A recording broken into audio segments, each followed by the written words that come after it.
The following program is a production of Naleo TV.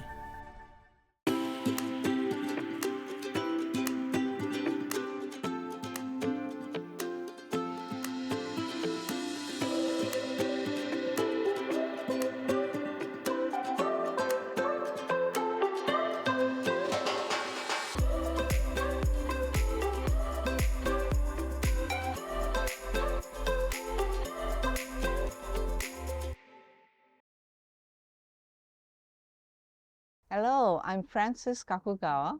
I was born in Kapoho on this island, and today I'd like to read you a story from my children's book about Wordsworth the Mouse Poet. He's a little mouse poet who resolves problems all through his own poetry. And today I'm going to read you excerpts from the first Wordsworth book called Wordsworth the Poet. Poor Wordsworth! Everyone either makes fun of him or worried about him. Wordsworth was a little mouse who lived in a rainforest in the Hawaiian Islands. He lived there with his parents, his 3 brothers, and a sister. But Wordsworth was not like other mice who live in Hawaii, or Italy, or Japan, or even deepest Africa. Wordsworth was a poet. And being a poet can create big problems in the life of a little mouse, or anyone for that matter. Some mornings, when his brothers and sisters scurried around, getting ready for school, Wordsworth would be outdoors. When it rained, all the other mice ran for cover. But Wordsworth would let the raindrops fall on him. He'd watch the drops of water quiver on his long whiskers and think, with the sunlight's reflections, they look like Christmas lights on a tree. Yes, everyone made fun of Wordsworth or worried about him. Everyone except Emily. Emily understood Wordsworth. Sometimes all you need is a friend who accepts you for who you are and who requires no explanation. Emily was such a friend. Emily knew Wordsworth could see an entire castle in a piece of driftwood buried in the sand. She knew he could see a row of dancing brides in plain white crested waves, because whenever she was with Wordsworth, Emily too could hear and feel the magic all around. Emily would always whisper to him, "Wordsworth, you are a poet, a true poet." And so it didn't matter what others thought of him.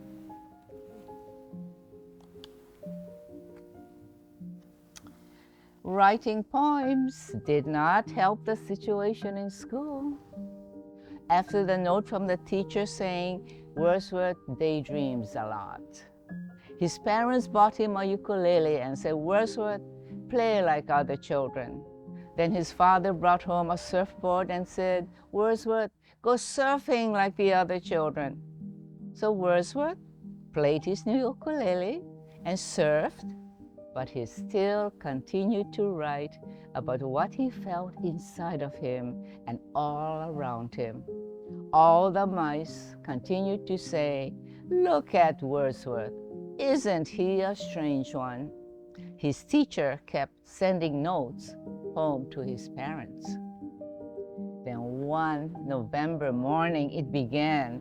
It began with little drops of rain, and thunder and lightning began to fill the air with flashes of light and booming noise. The rain that poured down did not seem like raindrops at all. The rain seemed more like ocean waves. Children had to remain indoors. Parents could not go to work. It wasn't long before the mice began to complain. "Where is the sun? Won't it ever stop raining?" Everyone felt the gloom and hopelessness of each day. Everyone except Wordsworth. Then one dark evening, there was a knock on Wordsworth's door, and it was Emily's father, and he said, "Where is Wordsworth? Emily is very ill. The doctor can't seem to help her. She's getting weaker. She's delirious and is asking for white ginger blossoms. Wordsworth, all the flowers are gone in this rain. She cries because she's afraid of the thunder and lightning. But we can't stop the sounds of the storm. Wordsworth, please help us. You know how to see things we cannot see. You know how to see sunlight even in darkness. Please help Emily."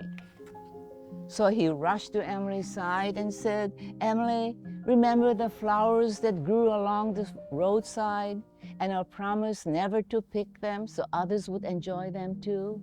Emily, listen. White ginger blossom, unfolding into fragrance for one breathless moment, white ginger blossom." He read to her of a surfer riding free, the surfer soaring like seagulls, gliding, gliding, sprinkling free, surfer on a wave.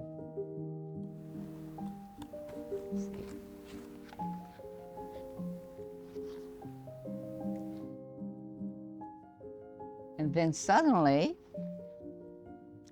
after he finished reading his poem, Emily opened her eyes and said, "Wordsworth, I can taste all the poems. I can taste the cotton candy in your poems." She giggled and said, "I'm not afraid of the storm anymore and the rain anymore." Emily asked to have her window shades raised. "Oh, I feel so good inside," she exclaimed. When the other mice heard about what had happened to Emily, they came to Wordsworth and said, "Please read us your poems. We see only rain and darkness. Tell us about the sunlight and rainbows, the circus and flowers." So Wordsworth began to share his poems with other mice. Then it happened. The rain stopped and the sun showed his bright face. Flowers began to bloom. It was a sunny day once again in Hawaii. But the mice hardly noticed his changes, for they had seen and felt them even before they happened. They had seen the sunlight and smelled the flowers in Wordsworth's poems. So now, when Wordsworth sits and watches the waves wash upon the shore,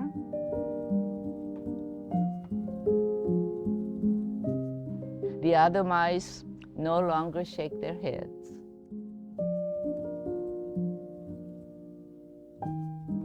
When he writes about what he sees in the blade of grass or a single raindrop plopping into a puddle, they no longer say, "Look at strange Wordsworth."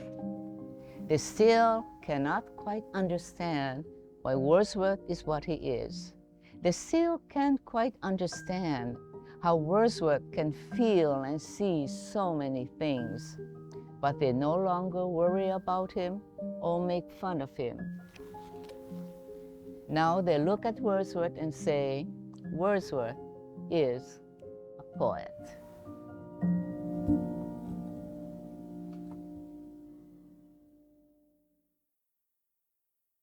Thank you for being here with me today and for hearing excerpts from Wordsworth the Poet. Wordsworth also has other books to share with you. The second book is Wordsworth Dances the Waltz, and his grandma is getting forgetful. And so he says,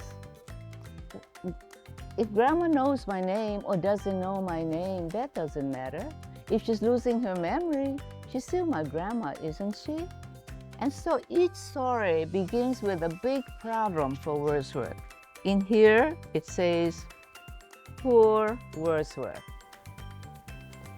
Okay. Poor Wordsworth was puzzled. He couldn't understand why there was so much whispering around the house since Grandma came to live with him. But it ends like the other Wordsworth.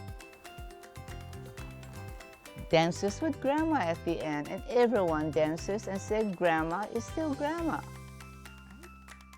The third book I wrote is Wordsworth Stop the Bulldozer, because all the trees in Hawaii are being cut down. Can Wordsworth and his friends save the tree with their poetry?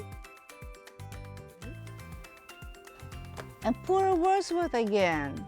It's summertime and he hasn't seen any of his friends because his friends are all on the iPhones and all on the electronic games. And so he's alone. Can Wordsworth use his poetry to bring all his friends back as real friends? And can he use his poetry to get his friends away from the electronic games? And that's what this story is about. Once again, poor Wordsworth. He's so scared and puzzled because his teacher told him, Wordsworth, I want you to teach our class how to write the haiku poems. Would you do that? And Wordsworth is saying, I only write poems. I don't know how to teach. But he finds a magical way to get help from someone. And at the end, all his friends and all his classmates write haiku at the end. I'm often asked, why did you write the Wordsworth books? Or why did you write any of your other books? When I was 6 years old in first grade, we were very poor in Kapoho, so that was the first time I ever held a book in my hand. It was the Dick and Jane series. And I found out that children in books did not speak as I did because I spoke pidgin, I say go, I go come back. And suddenly, these children in books were speaking such beautiful language. And one day, the teacher read a poem and I closed my eyes and I could just see a flower, all the flowers moving in the wind with lipsticks and eyelashes. And it was then I said, if this is what words can do, someday I want to be a writer. Someday I'm going to have my name on my book. And so that was the dream I carried my whole life and I never let it go. So how did I become a writer? I read a lot of books.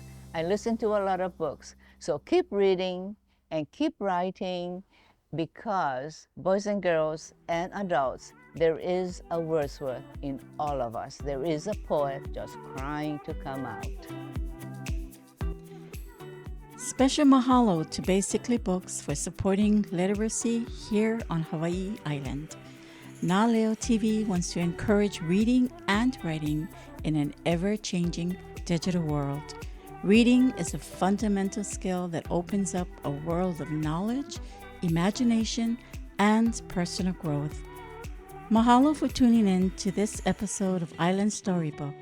Check out our website, naleo.tv, for more videos on demand, and get ready for the next story we find.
The preceding program was a production of Naleo TV.